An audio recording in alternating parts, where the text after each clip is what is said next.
Les amis, bienvenue, j'espère que vous allez tous très bien, très content de vous retrouver pour ce nouvel épisode de Côtier Mondial, jour je sais plus combien de la Coupe du Monde, épisode 20 ou 21e, consacré donc à la qualification du Maroc, non seulement à la qualification du Maroc, mais au fait qu'ils aient décroché la première place, et pas que la première place de n'importe quel groupe, la première place de ce groupe F, qu'on présentait en amont de la compétition comme un des groupes les plus relevés, en tout cas très homogène, avec toutes les équipes qui pouvaient vraiment y croire et postuler à la qualification. Même ce Canada qui finalement fait 0 points a montré de bonnes choses, surtout sur les deux premiers matchs, je dirais.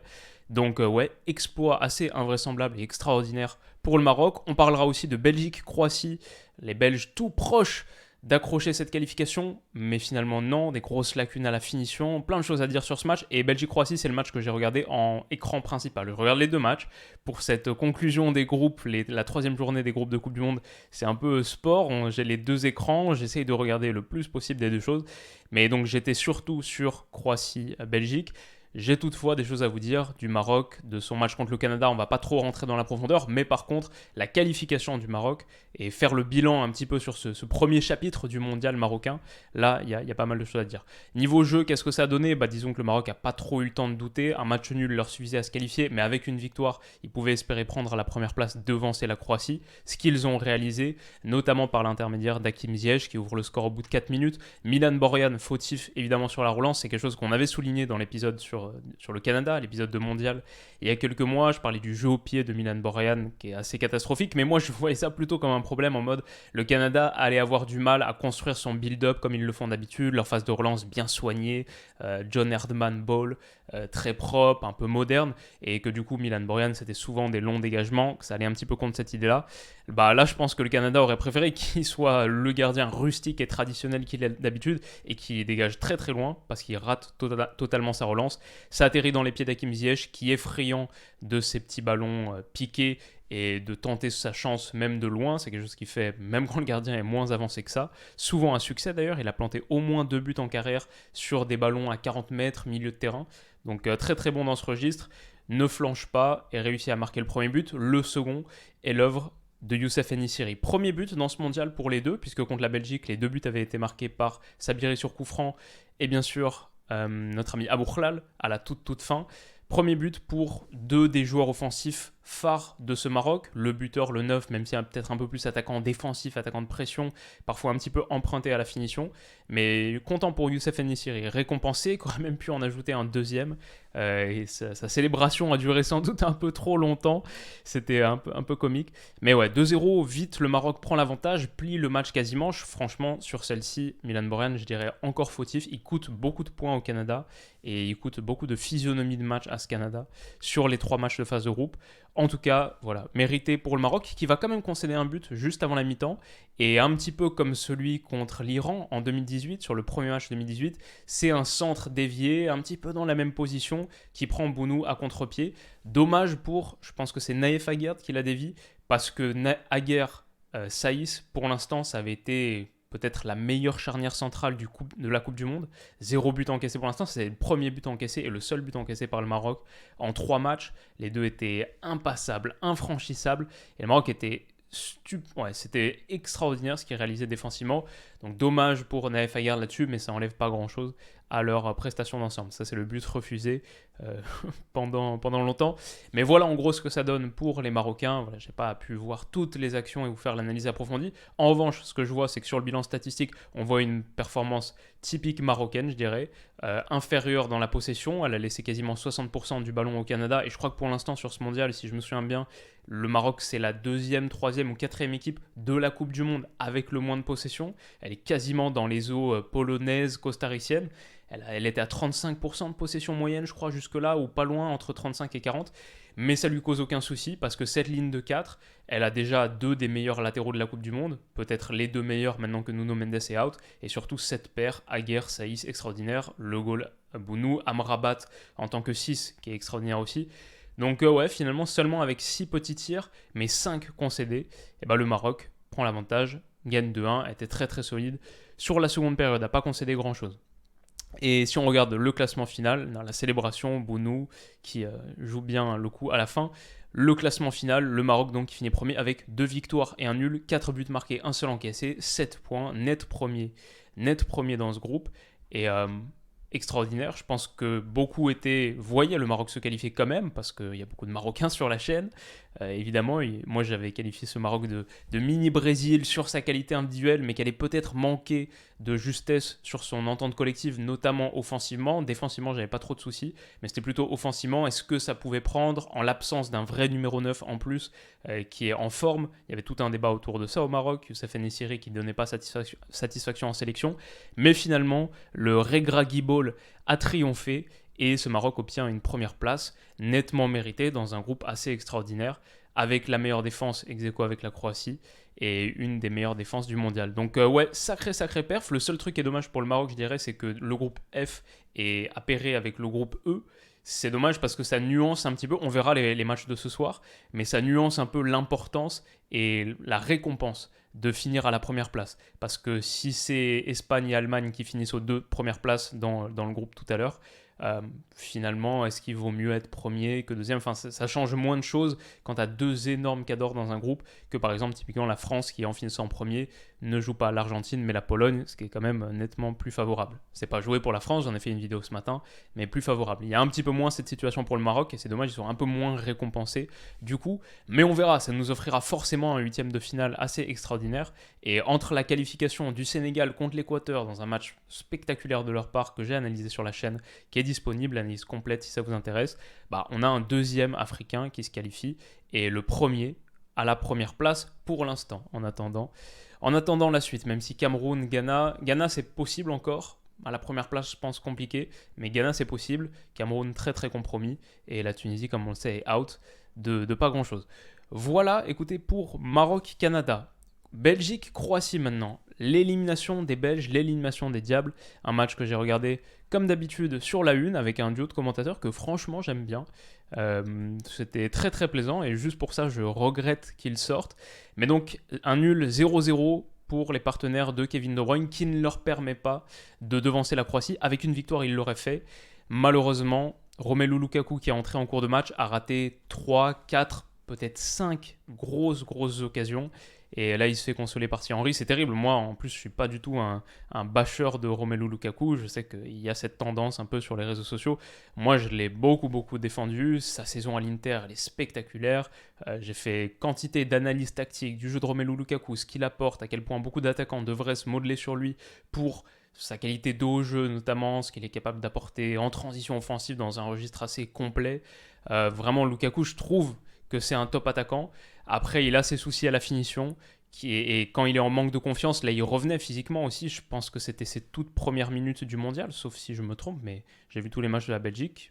Dans mon souvenir, en tout cas, c'est ses toutes premières minutes après sa longue blessure qu'il a tenu écarté des terrains. En tout cas, il n'a pas été titulaire. Donc, son retour... Donc voilà, je ne lui en veux pas à lui, mais c'est vrai que là, on va le voir, il y a 3-4 grosses occasions à l'histoire de ce match. Malheureusement pour Thomas Meunier, c'est les ratés de Lukaku et c'est le match extraordinaire de Josko Gvardiol, le défenseur central de Leipzig, annoncé, pressenti, proche de Chelsea à l'heure où je m'enregistre, dont on parle depuis un moment sur la chaîne et qui a encore fait une performance fantastique. Peut-être la meilleure performance d'un défenseur central sur cette Coupe du Monde, en tout cas pas loin. Vraiment remarquable. Petit truc que je voulais souligner déjà, c'est que la Croatie a failli marquer le but le plus rapide de l'histoire de la Coupe du Monde. Ça passe à pas grand-chose. C'est sur ce coup d'envoi qui est joué en mode Paris Saint-Germain ou en mode Real Madrid ou en mode Bournemouth ou en mode les U17 d'un club au Cameroun, comme vous voulez. Mais en tout cas, ce coup d'envoi qui maintenant commence à faire ses marques et commence à faire sa place dans le monde du foot, où on joue en retrait pour un gars qui la remet sur le gars qui vient de faire le coup d'envoi. Et il y a un troisième homme ici, en l'occurrence Luka Modric, qui envoie un ballon extérieur. Ça, c'est le coup d'envoi, la technique coup d'envoi Christophe Galtier contre Lille qui permet à Mbappé de marquer son but ultra rapide, peut-être le plus rapide de l'histoire de la Ligue 1. Mais quand c'est joué par Luka Modric, c'est encore plus beau. Quand il y a ce petit extérieur magnifique à destination d'Ivan Perisic là-bas, c'est encore mieux. Le truc, c'est que la Croatie n'a pas vraiment la qualité pour prendre la profondeur des autres équipes qui jouaient cette technique de coup de pied arrêté. Mais c'est pas grave parce que Perisic, sur sa première touche, réussit un dribble assez incroyable sur Thomas Meunier, le latéral droit. Et on voit ensuite, boum, une frappe croisée très puissante, très dangereuse. Pour un gars, Ivan Perisic, je le rappelle, peut-être il y en a qui ne sont pas au courant, lui, c'est le joueur le plus ambidextre que j'ai jamais vu de ma vie. C'est assez dur de savoir quel est son pied fort. Je dirais comme ça gaucher, mais c'est un second tour d'élection présidentielle, quoi. C'est du 52-48. Il est vraiment, vraiment extraordinaire. Il tape des pénaltys et des coups francs, pied droit, pied gauche, en fonction. Ça change, pareil pour les corners. Donc vraiment totalement ambidextre. Là, en l'occurrence, c'est le pied droit. Boum! Et ça passe pas loin à côté. Donc là, c'est le ralenti à 21 secondes, mais j'ai cloqué, c'était 7 secondes. Et le but le plus rapide de l'histoire de la Coupe du Monde, c'est Hakan Şükür, bien sûr, en 2002 avec la Turquie. C'était 9 secondes. Si je ne me trompe pas, sur le match de la 3e place contre la Corée du Sud, à vérifier. Mais voilà, en tout cas, on a failli avoir un grand, grand moment d'histoire de Coupe du Monde. On a failli avoir une qualification de la Belgique aussi, honnêtement, après ce premier passage et aussi un moment au retour des vestiaires entre la 50 et la 55e où Courtois doit faire 3 arrêts en 5 minutes.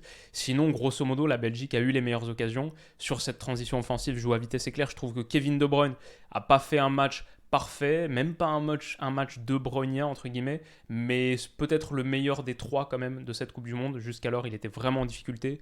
Là, il était normal, peut-être un normal plus, peut-être 6 sur 10. Et un Kevin De Bruyne 6 sur 10, ça veut dire quand même que tu ouvres des espaces. En l'occurrence, cette top passe pour Dries Mertens, qui est envoyé au-dessus, signifie déjà et commence déjà à montrer les difficultés que la Belgique va avoir pour conclure et finir ses actions. Donc dommage, ah oui, après il y a toute cette situation. Bon, pour ceux qui n'ont pas vu, en gros, un penalty refusé finalement à la Croatie après check du VAR. Déjà, pour moi, il n'y avait pas faute, mais on n'a pas beaucoup vu la situation, le tacle en l'occurrence, de Yannick Ferreira Carrasco. Mais après, c'est refusé, le penalty, il est refusé pour ça finalement, pour un offside. Si tu montres cette image à quelqu'un et tu lui dis pas qui est en train d'attaquer, s'il n'a pas vu le match, il ne connaît pas le contexte, pour moi, c'est impossible de savoir qui est hors-jeu. L'image dit que c'est hors-jeu, mais vas-y, dis-moi qui était en train d'attaquer. Parce que c'est ça la différence. Enfin, incroyable, des hors-jeux qui sont tranchés à une fraction de millimètre sur une partie du bras en plus, ou est-ce que tu fais la coupure avec le bras? J'imagine qu'en gros, l'idée c'est de regarder un peu là où le maillot s'interrompt, et du coup, celui de la Croatie, allez, j'imagine que c'est cette partie qui est jugée hors-jeu, mais l'absurdité du truc est juste phénoménale. En plus, comme vous savez, on n'a pas les caméras qui permettent de déterminer vraiment à quel moment le ballon a été frappé, même avec le capteur dans le ballon. Juste la résolution des images ne permet pas d'avoir cette... On n'a pas la technologie pour trancher. Bref, c'était absurde et je voulais pas rebondir trop longtemps dessus, donc on va vite passer à la prochaine situation. Mais c'était un moment assez comique du match. Espérons que ce genre de situation ne se reproduise pas en finale de Coupe du Monde. Et pour les Croates qui ont vécu une situation VAR un peu litigieuse en finale de Coupe du Monde en 2018, imaginez s'ils avaient été éliminés sur ce match. Je pense que cette action aurait tourné pendant un moment sur les JT croates. En tout cas, tout ça pour dire que malgré ces petites frayeurs, la Belgique de Roberto Martinez, grosso modo, a été au-dessus, j'ai trouvé, a généré le plus de situations. En même temps, la Croatie, un match nul leur convenait très bien. Mais voilà, ça finit à 16 tirs à 11, ils avaient un petit peu plus de possession. La Croatie a été dans le match, eux aussi ont eu leur temps fort, comme je l'ai souligné, et auraient peut-être du coup mérité que ce penalty soit conservé, même si bon, pour moi, il n'y a pas trop faute de Carrasco.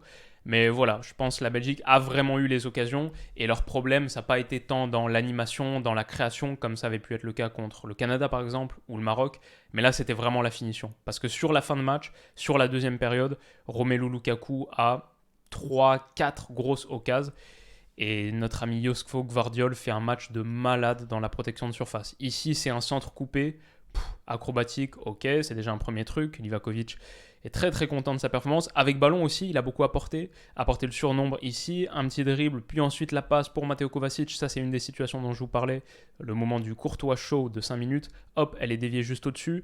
La première intervention pour stopper l'offensive sur Trossard, je pense, ou Torgan Hazard qui est entré en cours de match. Torgan Hazard, je pense, Trossard était sorti avant ça.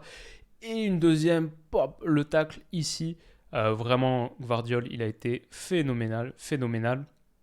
Sur ce centre, encore repoussé, ça c'est dans la suite de l'action. Ça c'est 75-53, le ballon va finalement revenir. Donc troisième intervention en 15 secondes pour Josko Gvardiol dans sa protection de surface, qui a été énorme, un guerrier absolu, et qui a encore eu des situations, ça c'est une autre différente de tout à l'heure, projection avec ballon, écarte, permet un centre croate, beaucoup d'activité. Et puis ici, sur une action que pour le coup les commentateurs belges n'ont pas compris, ils ont dit il prend un risque extraordinaire et tout, parce que sur ce ballon de Thomas Meunier, en gros, il va faire un tacle qui arrive dans les bras de Livakovic de manière un peu forte, ça aurait pu faire un contre son camp, entre guillemets, bah ouais, mais sauf que s'il ne réalise pas cette intervention, s'il ne s'arrache pas pour tacler ce ballon, Livakovic n'était pas sorti, hein. Et d'ailleurs, Livakovic sortait pas beaucoup de sa surface. Ça lui a valu une grosse engueulade à un moment. Il prenait pas beaucoup de risques. Si Josko Gvardiol réalise pas ce tacle magnifique, bah, il y a Romelu Lukaku qui est derrière en embuscade et qui va le prendre et qui va aller en contre 1. Donc, encore une fois, top intervention de sa part. Il fait un match à 9 sur 10 pour moi. Énorme match de Gvardiol. Bref, je pense que c'est assez clair. Et ce qui est ouf à dire, c'est que malgré tout ça, la Belgique a eu les occasions pour l'emporter. Ici, sur un ballon, pour le coup, Kevin De Bruyne trouvé entre les lignes de très très belle manière. Je pense que c'est par Alderweireld. Ou non, c'est... J'arrive pas à voir de loin. Mais en tout cas, Kevin De Bruyne qui met un beau ballon à Yannick Ferreira Carrasco. Ici, boum, boum, 2 ballons obliques consécutifs. Et ça revient sur Romelu Lukaku au bout d'un petit cafouillage. Pour le coup, Gvardiol s'arrache, mais son tacle, il bouge juste assez l'angle. Il met bien les mains derrière le dos, mais il reste un tout petit espace dans lequel mettre... C'est pas exactement comme ça, ce serait un tir contré. Mais en gros, il reste un tout petit espace dans lequel mettre le ballon dans le but. Et Romelu Lukaku touche le poteau. Alors, c'est pas la plus facile à mettre, en plus, il est sur son pied droit. Mais bon, c'est quand même une très très grosse occasion pour la Belgique. Et c'est une qui est ratée. Ça fait poteau rentrant, ça passe d'un rien à côté. Il y avait l'espace pour le mettre, c'était pas évident, je suis d'accord. Mais voilà. Ici aussi, grosse occasion pour Romelu Lukaku. Sa tête, il est seul. Livakovic est sorti un peu aux fraises. Elle passe juste au-dessus. Alors, le ballon était sorti ici. Hein. Le ballon était sorti, mais l'arbitre n'avait pas donné. C'est après qu'on se rendra compte qu'il était sorti. Le but, s'il avait été marqué, aurait été annulé. Mais voilà, ça n'a pas été sifflé. Donc, c'est aussi un raté de Lukaku qu'on peut lui attribuer. Même s'il n'y aurait pas eu but, personne n'était... Enfin, lui jouait l'action comme il l'aurait joué de manière classique. Il se disait pas elle est sortie, j'arrête de la jouer. Donc très très dur pour lui. Un petit peu plus tard, sur cette reprise de Thomas Meunier au second poteau, la déviation là, elle est pas facile celle-là non plus. Hein. Il est dos au but, il faut sortir le pied gauche, il est un petit peu surpris, il n'a pas beaucoup de temps de réaction. Mais ça reste une occasion où tu es dans ton petit rectangle, comme diraient les Belges, dans les 6 mètres. Même peut-être que l'orientation du corps doit être un peu meilleure. En plus, il y a pas mal d'espace parce que pour le coup, le Croate est là, donc il n'y a pas du tout de hors-jeu. Évidemment, c'est facile à analyser, c'est pas de la critique pure, c'est facile de dire ça après sur des images arrêtées, mais c'est quand même une situation de plus. Alors il se la crée, il est dans la bonne zone, mais peut-être que l'orientation doit être un poil meilleure. Bref, ça fait une troisième qui est ratée. Un gros gâchis. La plus terrible, c'est celle-ci, je pense. Sur ce centre qui arrive au second poteau, Lovren se déchire totalement, rate totalement son intervention de la tête. Et là, face au but vide, il ne sait pas quelle zone manier, c'est un peu le bas-ventre du coup, alors qu'il y a peut-être un pied gauche à mettre. Ça n'arrive pas tout à fait dans la bonne zone, mais lui aussi, c'est pas parfaitement bien positionné. Il n'anticipe pas le fait que Lovren ne va pas réussir sa tête. Et du coup, il amortit juste vite fait le ballon, et Livakovic peut revenir et capter cette tentative qui n'est même pas vraiment un tir. Ça, c'était la grosse occasion du match. Et il y en a une dans le temps additionnel, seulement 4 minutes de temps additionnel donné, et ça ira même pas jusqu'au bout, 93, 52, 53. Dommage pour la Belgique, il y a peut-être une toute dernière occasion à se créer. Mais sur ce centre de Kevin De Bruyne, ça atterrit au second poteau, ici, et hop, l'intervention de Josko Gvardiol, magnifique. Ça, c'est peut-être l'action du match, du coup, hein, pour Gvardiol qui vient couronner son match magnifique. Et c'est les 2 joueurs que j'ai placés au cœur de mon analyse, que j'ai anglais autour de ça, le duel Gvardiol-Romelu Lukaku, les 2 hommes du match, l'un de chaque côté. Comme quoi, un 0-0 peut être très animé. Hein. Je crois que le match, il se finit à 3 ou 4 XG, quasiment 3,5 XG si on compile les 2 équipes confondues. C'était un 0-0 très très animé, très très emballé. Performance incroyable de Gvardiol et Romelu Lukaku qui va s'en mordre les doigts pendant très très longtemps. Ouais, cette intervention, elle est assez folle. Petite erreur de Borna Sosa, même grosse erreur de Borna Sosa, mais Gvardiol rattrape bien le coup et donc qualifie la Croatie. Je dirais que sur l'ensemble des 3 matchs, c'est une qualification méritée pour les Croates qui avait été super intéressant contre le Canada. Grosse qualité technique. Cet entrejeu mérite de jouer un 8e de finale de Coupe du Monde, ça c'est certain. Et c'est finalement contre la Belgique, peut-être qu'ils ont été le moins bons, contre le Maroc en ouverture, qu'ils ont été le moins bon, le moins menaçant, notamment dans la profondeur. Et contre cette Belgique, il y avait... Ça c'est passé à pas grand-chose. Mais je pense que dans l'ensemble, on peut dire que c'est une qualification méritée pour les Croates, même si les Belges, à l'image de Thomas Meunier, peuvent terriblement s'en vouloir. Ma note du match, du coup, celui que j'ai regardé vraiment de A à Z, c'est un peu, je peux pas vraiment vous donner une note du match pour celui du Maroc, mais je dirais, honnêtement, pour un 0-0, je dirais un bon 13 sur 20. 13, 14 sur 20, c'était très très emballé, il y avait un énorme enjeu de A à Z. Je me garde un petit peu de marge pour les vrais matchs à élimination directe, mais celui-là, on était quasiment 1, donc allez, 14 sur 20 même. Franchement, pour un 0-0, ça mérite une belle note. C'était très emballant, très prenant. Dommage pour la Belgique. Voilà, pour finir, la section prono, je vous réfère à ma vidéo d'il y a quelques jours où j'ai pronostiqué toutes les fins de groupe. En l'occurrence, qualification du Maroc et de la Croatie, c'est ce que j'avais dit hier. Je pense qu'on en a réussi certains. Bah non, hier je disais Argentine et Arabie Saoudite. Je pensais que l'Arabie Saoudite allait faire l'exploit. C'est donc la Pologne. Et c'est la Pologne pour notre équipe de France. Ça, c'est ma vidéo de ce matin. Ce matin, j'ai fait une preview un peu détaillée de la Pologne, où on va de Chopin à Szczęsny, et pas mal de choses à dire sur les futurs adversaires de l'équipe de France. N'hésitez pas à les regarder. Dans la description, vous avez ma playlist Côté Mondial, avec les 1, 2, 3 vidéos par jour que je fais pour couvrir cette Coupe du Monde. Vous avez tout le matériau et vous avez notamment ces 2 vidéos-là. Merci à vous de votre soutien. N'hésitez pas à mettre un petit pouce bleu sur l'analyse et sur la vidéo si elle vous a plu. On se retrouve dans quelques heures normalement pour débriefer la fin de ce groupe E du coup. Japon, Espagne, Allemagne, Costa Rica, sauf s'il n'y a rien de très intéressant, et dans ce cas-là, on se gardera ça pour la preview des 8e de finale. Mais on peut se retrouver ce soir, c'est pas exclu. Merci à vous de votre soutien, rendez-vous très très vite en tout cas pour la prochaine vidéo, et à bientôt. Bisous.